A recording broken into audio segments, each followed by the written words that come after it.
Hello everyone, welcome aboard. So again, we have brought you the daily capsule for today's current affair from Himalaya. So fresh batch for IAS 2021 and KS exam in both English and Kannada medium. They are open. If you want any admission in these batches, you can visit www.himalayaiasclasses.com or you can reach out to us on this number. So let's get started with the today's current affairs from the Hindu newspaper and for 21st May 2020. So this is the index of the things which we are going to cover in today's session about Amphan cyclone, super cyclone, India, Nepal, some border issues going on, plus something similar is going on between India and China. Then today's article in the Hindu covers about worker safety, the guidelines which we discussed in the yesterday's session, released by Ministry of Health. Then post-COVID scenario, it's a very nice article written by M.K. Narayan. He was the former National Security Advisor. Then about the health system, what are the needs, what are the lessons from this COVID pandemic. Then self-reliance in the defense production system. So with the economic stimulus package, this is another strategy which has been launched by the government of India. We are going to discuss about this. Then about agricultural scheme, which will be coming up, Taliban issue, Oslo Accord, medium, small and micro enterprises, and the issue of NBFC liquidity. So let's get started. First and foremost is about the super cyclone, which has reached West Bengal, and there has been pretty heavy damage in the areas where it is affecting the eastern coast of India. So it made the landfall between Digha and Hatia. Digha is in West Bengal, Hatia is an island in Bangladesh. Okay, it has done heavy damage in the West Bengal to the infrastructure system, communication system. Trees have been uprooted. There is a lot of loss of life. Okay, heavy rainfall in next 5 days is expected over Meghalaya and Assam. It is supposed to reach on Assam by May 22nd. Okay, so National Disaster Management Authority and the teams of NDRF, they are managing the situation. Okay. Next is India-Nepal issue. So Nepal has released a new political map, which India has said that it is not acceptable. So let us take a look. What is the issue?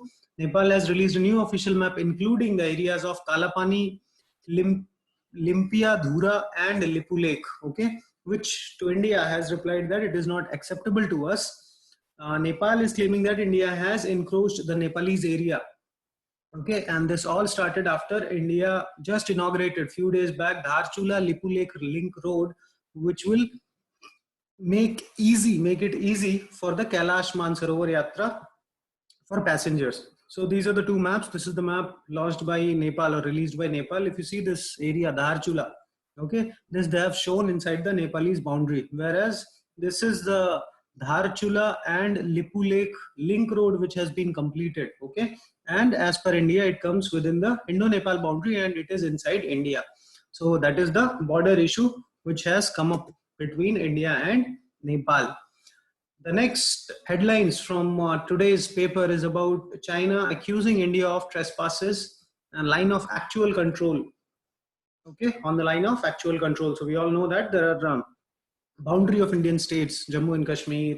Okay, there is Uttarakhand, there is Sikkim, Arunachal Pradesh, where India and China makes the boundary. Also, there is a related article where the American diplomat, they has said that border dispute, the aggression on the border by Chinese, it is a threat posed by China, because all of us know that US is trying to counter Chinese threat in every possible way, or it is opposing the Chinese policies especially after this COVID response, and we know it is the time of election in the US.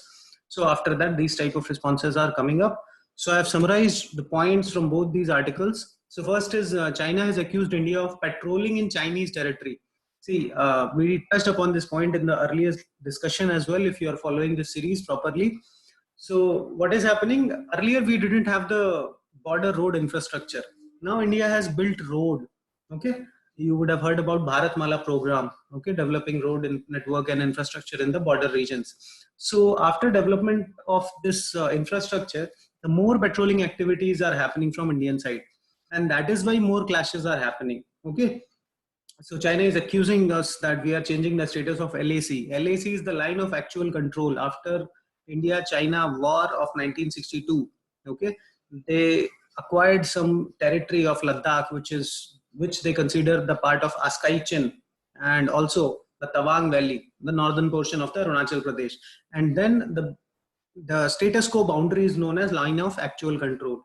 So there are basically 4 places where we have seen the scuffles happening between these two sides. One is Nakula, which is situated in Sikkim. See, La means pass. So this is a mountain pass located in Sikkim. Then Pangong Taso Lake. It is a saltwater lake located in Ladakh. Then Demchok and Galwan River. Both these places are also located in Ladakh. Now, US is consistently saying or maintaining this line that border dispute raised by Chinese is a threat posed by China, and it is nothing different than what it is trying to do in the South China Sea as well.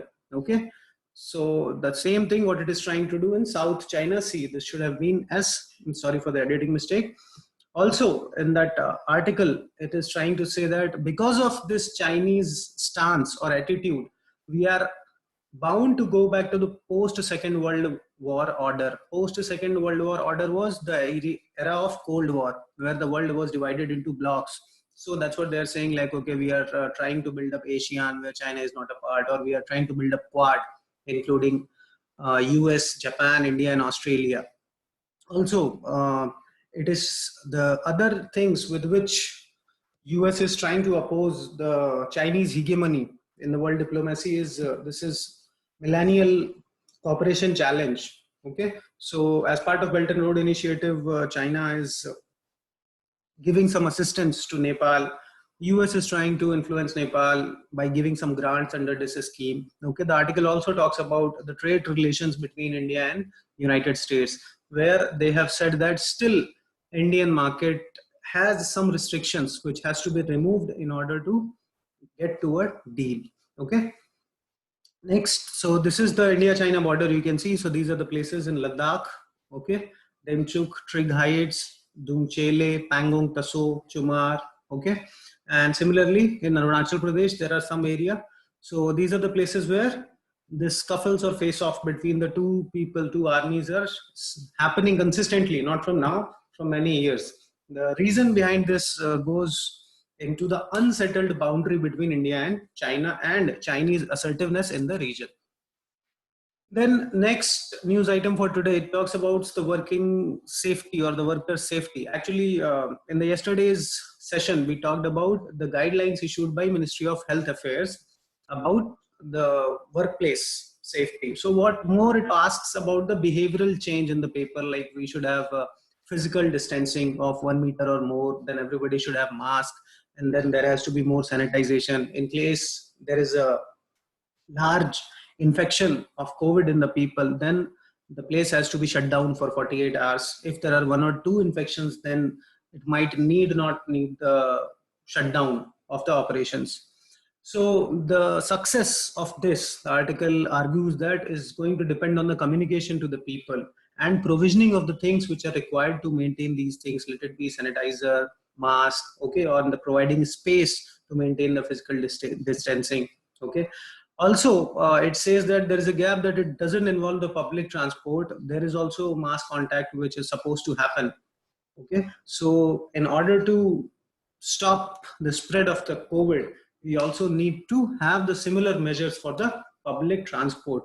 Also, the article talks about the efficiency of the Arogya Setu app. It says that although companies and the government, they're asking everybody to install this app and saying that it will be a game changer in tracking the contact or tracking the infected person's contact, but still the efficiency of it has yet to be proved. Next article today is by M.K. Narayanan, former National Security Advisor, and he talks about the post-COVID world.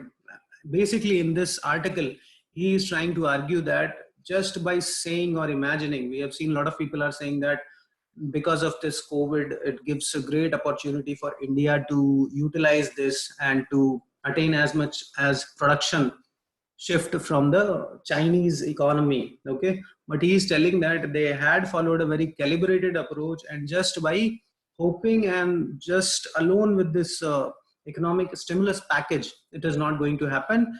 Instead, we need a calibrated approach. Okay, So first he talks about the deep economic impact which has taken place on the Indian economy. Let it be the jobs, especially in the urban areas, the decline in the Indian export, okay, the slowdown which was already there in the Indian economy, and the lack of financial resources with the government. So these are the challenges which has become very intense after this COVID 2019 impact. And then next in the article, he talks about the package which has been released by the government of India, the economic stimulus package as part of Atmanirbhar Bharat Abhiyan. So they have released it in 5 components. Okay, so tranche 1, the first, this is related to the MSME sector and NBFC sector to provide them more funding. Then the second part is targeted to provide subsidized food or free rationing to the migrant laborers to solve their problem. Then third tranche is directed towards agricultural reform. The fourth is directed towards liberalizing the FDI policy, okay, in sectors like coal and defense. And the fifth and final one is targeted towards reform. What Mr. Narayan is arguing that it is a patchwork, okay, and it looks more like a panic reaction. At the same time, he's comparing the India's response with the China's reaction, okay. So from last 2-3 years, they are working hard towards utilizing the opportunities of economic globalization.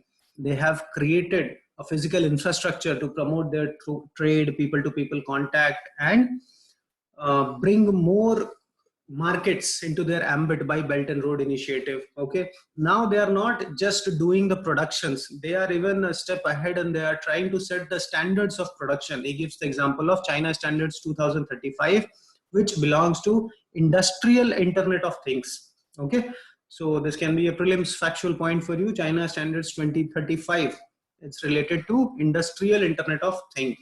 So what he's saying that much more than just relying that luckily it will all come to us, we need a calibrated plan of action where we have to use whatever resources we have available, let us say from this economic stimulus package, and then we have to utilize the opportunity as much as possible in our benefit. Then there are 3 articles today which talks about the health system. So we have seen the strain which has come up on the health system during this COVID pandemic. So one talk about the private investment or the private sector, how it needs some support from the government side. Okay. Then the second talks about the whole in the whole. That means actually we should not just be focused on the COVID-19. Whatever reforms we are doing, we should focus on the holistic healthcare system. And the third one, it contains about how the better health system can boost the Indian economy itself. Okay, so the basic argument of all 3 articles is public health system first needs an upgrade. Okay, and this upgrade should not be just COVID specific. See, this is one epidemic, this will come and go, but there will be more which will be on the way. And it's not just these epidemics, they need the care. More about your communicable, non-communicable diseases, your maternal care, okay, and the care for neonatal children, other chronic diseases, all has to be tackled in a holistic manner. So the response or the reform in the healthcare system should not be just specific to the COVID-19, okay. Also, they all talk about that the healthcare system has to be more equitable and more accessible. Okay, one of the article talks about this healthcare system can provide you the better human resources, which in turn can bring more economic growth. Not just this, the medical instruments, the pharmaceuticals, all the things which are needed as of now, what we are importing from other countries. If we start investing in those things and we can build up a manufacturing capacity in these areas, they can also help us boosting our economic growth. Investment in the skill, in the doctors, in the medical professionals, let it be the support services like midwives, nurses. If we have those skilled people, then not just here, we can help other parts of the world during these type of situations. Okay. Also, one of the article talks about the supporting private sector. So basically they are talking about 3 points where the private sector even needs a help. That is, GST has to be simplified or it has to be made to 0, maybe exempted. The next, they talk about that in order to invest or to run the private healthcare facility, they need more liquidity support. And the last, it talks about to upgrade the technical infrastructure of the private hospitals in order to fight the situations like COVID or other such diseases. They must be incentivized. So let us say if somebody is doing some capital investment, it should be exempted from tax or some sort of subsidy should be given by the government side. Okay. The next very important article today, which talks about the self-reliance in the defense production. So as we saw in one of the earlier article, the economic stimulus package as part of Atmanirbhar Bharat Abhiyan, it has been launched in 5 different tranche or parts. Okay. So in that, the part 4, this talks about creating or building the capacity for defense manufacturing, and as well as it allows more FDIs in the defense sector. So the article starts or opens with the fact telling that India has become the second largest arms importer. Okay, 9% of total global arms is imported by total global arm imports. 9% of it is taken up by India. Earlier it was at number 1, but now Saudi Arabia has become the largest arms importer. Okay, so COVID has given us an opportunity because it has brought the focus on the supply chain disruption. See, supply chain disruption is like if we are importing the weapons, ammunitions, okay, from outside.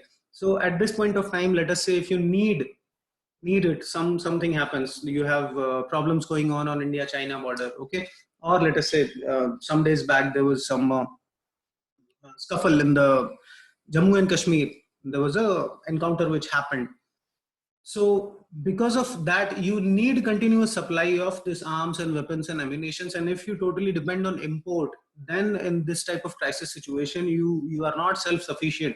Okay. So as part of these reforms, the defense procurement procedures of 2020, they are being formulated. Okay. The focus will be on promoting indigenous equipment in the armed forces. Okay. And that will be the job of the Chief of Defense Staff, who is coordinating all 3 armed forces of India. It will be giving a list of weapon system which has to be procured from India. It will allot a separate budget for domestic procurement. Also, another challenge is the long defense procurement process. So for example, we all know about Tejas, light combat aircraft, which Indian Air Force has procured from HAL. So the building up of it started in, let us say, 1985. It took a lot of time to HAL itself to prepare it, but also at the same time, whenever they prepared, by that time the requirement of the army changed, then again upgrade was needed. So whole and soul, it took too much of time to procure the aircraft for the Air Force.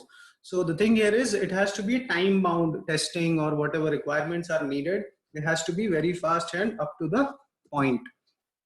Next thing, it talks about that the government of India has also taken a decision to corporatize Ordnance Factory Board. So there are Ordnance Factory Boards which takes care of some of the defense production for Indian defense services. Also, it produces military boots, dresses, uniforms. Okay, so it needs some technical upgradation. So corporatizing means privatizing some of its portion, maybe by disinvestment or maybe bringing more private players in it. So the technical upgrade will help it to serve the needs of the Indian Army. Okay. Also, it will get integrated into the larger defense manufacturing system which we are trying to build by allowing more FDI so that outside player can come. So in the area of FDI, 74% FDI has been allowed in the selected sectors through automatic route. Okay. So the more players will come, we need to take care that our domestic sectors or the domestic private sector, it gets a level playing field. Okay, they are not put to disadvantages because of the expertise of the outside companies. And if we can build this, we can even finance our requirements by increasing the defense export outside India. The next scheme talk about the new agricultural scheme for Chhattisgarh farmers. Okay, so I just put it, this is a state specific scheme. All you need is just to know the name of the scheme, that is Rajiv Gandhi Kisan Nyay Yojana. Okay, that is launched by Chhattisgarh. It will give a cash transfer to the agriculturalist in Chhattisgarh. Okay. So next big issue in today's paper is about the Taliban issue. So there are 2 articles related to it. We have taken both. One is a statement given by Taliban, and next is US hinting to India. So we have combined this. Let's take a look at both. So in order to understand this, in Taliban and US, they signed a deal in the February in Doha. Okay. As per the deal, US will withdraw all its troops from Afghanistan if Taliban provides security guarantee, means they will not attack any foreign forces or army personnel in Afghanistan. Now, why Taliban is giving this statement that this deal has come at a crucial point and we must pursue this and we must implement it properly, because they are not targeting the foreign security personnel, but they are doing multiple attacks on the Afghanis forces or Afghanistan army. That's a challenge. Okay, so they have just stopped attacks on the foreign security personnel, or let us say US troops. Now, US has also hinted India to get involved in talks with the Taliban. See, from this entire week, we are pursuing this article every day. You would have seen Zalmay Khalilzad. He gave an interview a few days back. He was the negotiator from US Taliban deal from the US side. Okay, and in this deal, actually, India was not invited. Once he finalized the deal, in an interview, he said that India should start talking to the Taliban. Since then, a lot of foreign ambassadors and diplomats, they have written articles all over the newspaper. So some of them are saying we should get involved in the talks. Some of them are saying Taliban is not part of the political process yet. And until and unless it becomes part of the political process, we should not talk to the Taliban. US has again reiterated its South Asia strategy, which they announced in 2017, a 4-point agenda. It is important from your prelims or mains point of view. The 4 points was of South Asia strategy of Donald Trump was Afghan solution via political dialogue, pulling out of troops, which is happening, and Pakistan must take action against the terrorist on its own soil.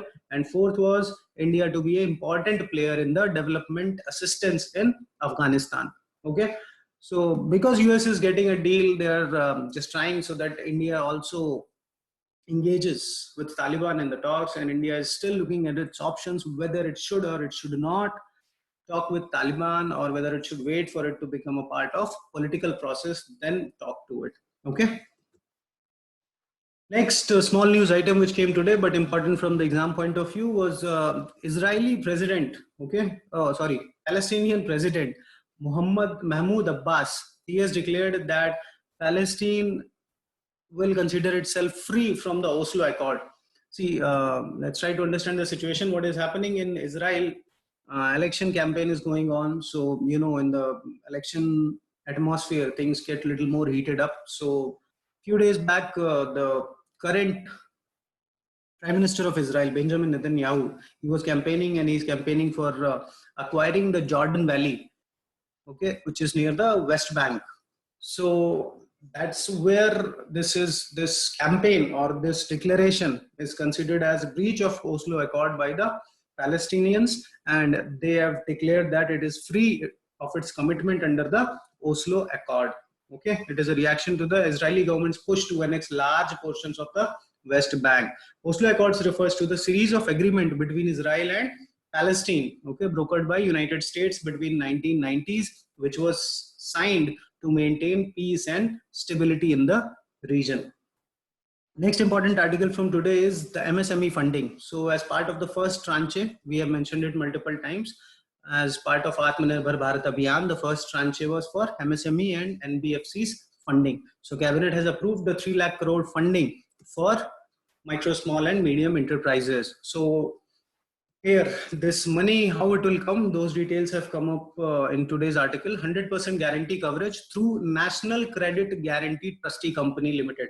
This will be set up to eligible MSME for borrowing money through Mudra scheme in the form of guaranteed emergency line of credit. This is the scheme which has been launched for providing money to these people, and this is the company which will be created for providing guarantee for the funds which will be allotted to the MSME sectors. The tenure of these loans have been kept to the 4 years, in which moratorium period will be of 1 year, means for 1 year they don't need to service their debt, they don't need to pay the EMIs, and there will not be any guarantee fee if the money is being dispersed as part of this scheme. The last news item for today is about NBFC's liquidity plan. So as part of the first reforms, as we discussed, the non-banking financial companies, okay, they are not banks, they cannot issue checks, but they play a very important role in providing credit to the MSME sector itself. So here, 30,000 crore special liquidity scheme for non-banking financial companies and housing financial companies also. A special purpose vehicle will be set by any public sector bank to manage the stressed asset, okay, and the funds will be guaranteed by Government of India and Reserve Bank of India. The security will be sold to the RBI, they will be buying it, and the proceeds of that security will be used to acquire short-term debts. Okay, short-term means 3 months. So there is a criticism also, or loophole which critics are trying to point out, that this is not going to solve the problems of the NBFC, because most of the loan, they are of up to 2 to 3 years of tenure. So if this scheme sticks to the short term of the period in order to acquire the stressed loan, then it is not going to solve the liquidity problem of the NBFCs. So that was it for today's session, guys. This is a list of do's and don'ts which can help you increasing your chances of selection in the civil services exam. Tomorrow again we'll be back with the current affairs of tomorrow. So till then, stay tuned, and please do not forget to like, comment, share, and subscribe to this channel, and please don't forget to press the bell icon. So thank you for watching. Thanks a lot.